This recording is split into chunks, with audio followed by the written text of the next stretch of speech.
Hello friends welcome back in this video. और आज हम इस वीडियो के अंदर बात करेंगे पैरेलल लाइन एंड ट्रांसवर्सल। सबसे पहले मैं आपको ट्रांसवर्सल क्या होता है मैं आपको बता दूं। यहाँ पे देखिए दो लाइन जा रही हैं, line F B and line E C. ये दोनों लाइन पैरेलल लाइंस हैं जो आप आगे जाके भी कभी भी एक दूसरे को इंटरसेक्ट नहीं करने वाली, राइट। बट इन दो लाइन को कट करता हुआ एक और लाइन जा रहा है और इस लाइन का जो नाम है वो है ट्रांसवर्सल। ट्रांसवर्सल का मतलब क्या कि ऐसी कोई एक लाइन जो दो या दो से ज़्यादा पैरेलल लाइन को कट करते हुए जाए, तो ऐसे लाइंस को हम क्या बोलते हैं, ट्रांसवर्सल लाइन। यहाँ पे ये जो आप लाइन देख रहे हो, स्लैंटिंग लाइन जो दो लाइन को कट कर रही है, इस लाइन को हम बोलते हैं ट्रांसवर्सल, राइट। अब इस ट्रांसवर्सल की वजह से बहुत सारे एंगल का कंस्ट्रक्शन होता है, फॉर्मेशन होता है, ठीक है। जैसे यहाँ पे देखो angle A, angle B, angle C, angle D, angle E, angle F, angle G और एंगल एक्स, ठीक है। तो काफ़ी सारे एंगल फॉर्मेशन होते हैं, टोटल 1 2 3 4 5 6 7 8, टोटल 8 एंगल्स बनते हैं और हर एक एंगल आपस में दूसरे के साथ कुछ ना कुछ रिलेशन बनाते हैं। तो चलिए सबसे पहले हम बात करेंगे एक्सटीरियर अल्टरनेट एंगल। ये एंगल कॉर्नर में होते हैं, देखो ये वाला एंगल, एंगल ए और एंगल जी, एंगल ए और एंगल जी, देखो वी शेप बन रहा है, ठीक है। एंगल ए और एंगल जी, ये एक्सटीरियर एंगल है। साथ साथ में एंगल बी और एंगल एक्स, एंगल बी और एंगल एक्स, देखो वी शेप बन रहा है। तो बाहर के देखो एंगल ए और एंगल जी बाहर का है, बी और एक्स भी बाहर के एंगल, इसलिए इनका नाम क्या रखा हुआ है, एक्सटीरियर अल्टरनेट एंगल। दूसरी बात करें तो इंटीरियर अल्टरनेट एंगल, ये जेड से बनाते हैं। देखो यहाँ पे एक जेड जा रहा है,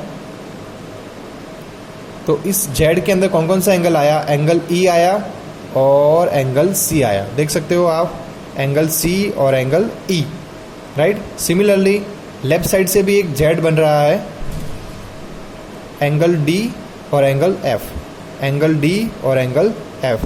तो ये होता है इंटीरियर अल्टरनेट एंगल। अल्टरनेट का मतलब एबीसीडी का पहला लेटर कौन सा होता है, ए होता है, और जेड है वो एबीसीडी का लास्ट अल्फ़ाबेट होता है। तो आप याद रखने के लिए एक ट्रिक लगा सकते हो कि अल्टरनेट एंगल एबीसीडी का फर्स्ट लेटर, तो उसका शेप कैसा होगा, एबीसीडी का लास्ट लेटर कौन सा, जेड, राइट। तो एक्सटीरियर एंगल की दो पेयर होती हैं, चार एंगल, एंगल 1 2 3 4 और टू पेयर्स ए जी बी एक्स, और ये आपस में हमेशा कैसे होते हैं, इक्वल होते हैं। अगर यहाँ पे angle A is equal to 40 दिया होता तो एंगल जी कितना हो जाता, 40 हो जाता। सिमिलरली इंटीरियर अल्टरनेट एंगल भी कैसे होते हैं, इक्वल होते हैं, जो जेड से बनाते हैं। देखो एंगल सी और एंगल ई कैसे हैं, इक्वल। एंगल डी और एंगल एफ कैसे हैं, इक्वल, राइट। तो सपोज यहाँ पे angle C is equal to 100 होता तो एंगल ई कितना हो जाता, 100 हो जाता, क्योंकि ये दोनों इंटीरियर अल्टरनेट एंगल की पेयर हैं। अभी हम बात करेंगे करस्पॉन्डिंग एंगल। अब करस्पॉन्डिंग का मतलब ये एंगल की चार पेयर होती हैं और ये एप शेप बनाते हैं। कैसे, यहाँ पे देखो ये एप शेप बन रहा है। यहाँ पे मैं आपको हो सके तो स्केच पेन से मैं आपको दिखाऊंगा, क्योंकि स्केच पेन से मैं ड्रॉ करूंगा तो काफ़ी कुछ डार्क हो जाएगा और आपको शायद दिखने में प्रॉब्लम आएगी, इसलिए मैं आपको चलो स्केच पेन से दिखा देता हूँ। यहाँ पे देखिए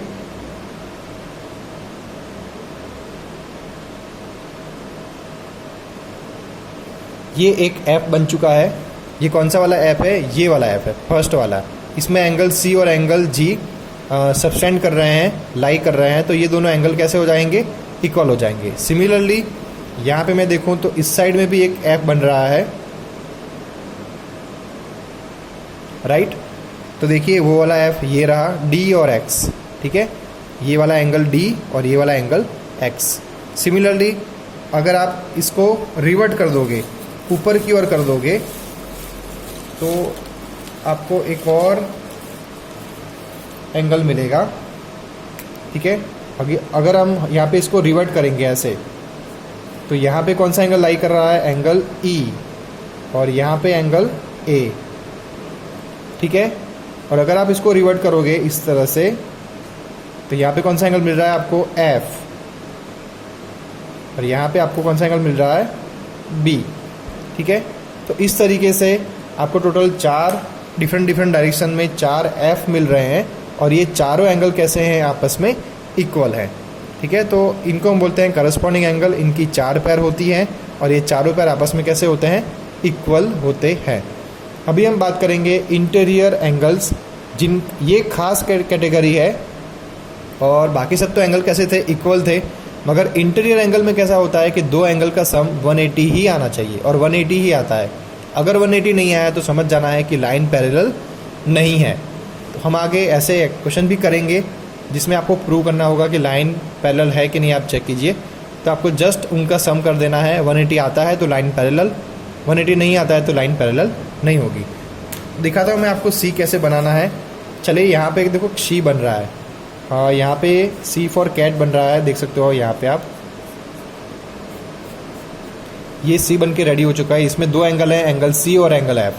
तो एंगल सी और एंगल एफ, तो एक सी बना रहा है और सी जो है वो आपको इंटीरियर एंगल की वैल्यू बताता है। और अगर आप सी और एफ प्लस करोगे, इन दोनों का प्लस करोगे तो आपको कितना मिलेगा, 180 मिलेगा। सिमिलरली आप इस साइड सी ड्रॉ करोगे तो एंगल डी और एंगल ई मिलेगा और इनका सम भी कितना आना चाहिए, 180 ही आना चाहिए। कुछ वर्कशीट में क्वेश्चंस हैं तो हम उसको सॉल्व करेंगे तो आपको तुरंत हाईलाइट मिल जाएगी कि कौन सा एंगल मुझे कैसे इम्प्लीमेंट कराना है। चलिए यहाँ पे एक 30 का एंगल दिया हुआ है, यहाँ पे एक्स एंगल दिया हुआ है, तो मैं इसको हाईलाइट करता हूँ। अब आप देख सकते हो ये बिल्कुल वी शेप की तरह मैच हो रहा है और ये एक्सटीरियर अल्टरनेट एंगल की तरह दिख रहा है मुझे, इसलिए एक्स की वैल्यू कितनी हो जाएगी, एक्स की वैल्यू हो जाएगी 30, right, because they are pair of exterior alternate angle. अब यहाँ पे देखिए ये एक लाइन बना रहे हैं और ये देखो लाइन है, एक लाइन पे दोनों एंगल आ रहे हैं, तो लाइन से आया लीनियर पेयर और लीनियर पेयर में दोनों एंगल का सम कितना होता है, 180। तो ये 30 का है, तो 30 में से 180 में से आप 30 माइनस कीजिए, कितना हो जाएगा, y इज इक्वल टू 150। अब यहाँ पे देखो एक एंगल यहाँ पे ऐसे बन रहा है 50 का एंगल और एक एंगल यहाँ पे ऐसे बन रहा है। आपको क्लियरली क्रॉस दिखाई दे रहा है, क्रॉस दिखाई दे रहा है। क्रॉस का मतलब intersecting line, vertical opposite angle. तो y इज इक्वल टू क्या हो जाएगा, 50, राइट। फिर यहाँ पे देखिए एक एंगल 30 का यहाँ पे ऐसे है और एक एंगल z यहाँ पे है, बिल्कुल क्लियर दिख रहा है, z शेप बन रहा है जो यहाँ पे आपको दिखाई देगा। Interior alternate angle z shape बन रहा है, तो z की वैल्यू कितनी हो जाएगी, 30 हो जाएगी, ठीक है। आपको सिर्फ एंगल को मार्क करना है, आपको क्लियरली दिख जाएगा कि कौन सा एंगल यहाँ पे यूज़ में आएगा। आगे बढ़ते हैं। यहाँ पे देखो एक एंगल यहाँ पे इस तरीके से है और दूसरा एंगल यहाँ पे है, तो ये सी से बन रहा है और सी का मतलब 2 एंगल का सम कितना, 180 होना चाहिए। ये 50 है तो 50 में कितना ऐड करें तो 180 हो जाए, तो ये हो जाएगा 130। तो m की वैल्यू कितनी हो जाएगी, 130 हो जाएगी। फिर यहाँ पे देखिए एक एंगल यहाँ पे है 60 और एक एंगल y वाला एंगल यहाँ पे है, तो देखिए एफ शेप बन रहा है और वो भी कौन सा वाला एफ, ये वाला एफ। तो दोनों एंगल कैसे होते हैं, इक्वल होते हैं। तो y इज इक्वल टू क्या हो जाएगा, 60 हो जाएगा।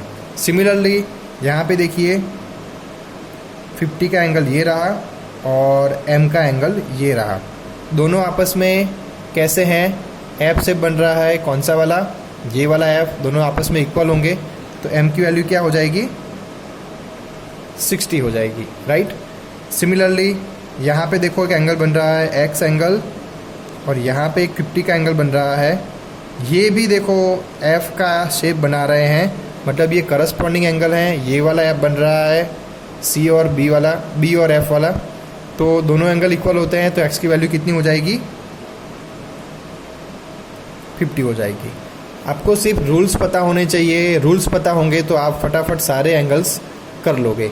तो ज़्यादा कुछ डिफ़िकल्ट नहीं है इसके अंदर, आपको पता होने चाहिए। एक्सटीरियर एंगल इक्वल होते हैं, इंटीरियर एंगल इक्वल होते हैं, इंटीरियर एंगल का शेप जेड होता है, करस्पॉन्डिंग एंगल भी इक्वल होते हैं, उनकी 4 पेयर होती है और उनका शेप एफ होता है, और इंटीरियर एंगल का शेप सी होता है और उनका सम हमेशा 180 आना ही चाहिए। ये कंसेप्ट है और इसी कंसेप्ट को लेकर हम आगे बात करेंगे। कुछ सम सॉल्व करने में काफ़ी इजी है। इस वीडियो को 3-4 बार देखोगे तो आपके सारे कंसेप्ट, सारे शेप, सारे पेयर्स और किसकी क्या वैल्यू है वो दिमाग में बैठ जाएगी। आशा करता हूँ कि आपको सारी बात समझ में आई है। मिलते हैं नेक्स्ट वीडियो में नए टॉपिक के साथ, तब तक के लिए थैंक यू सो मच।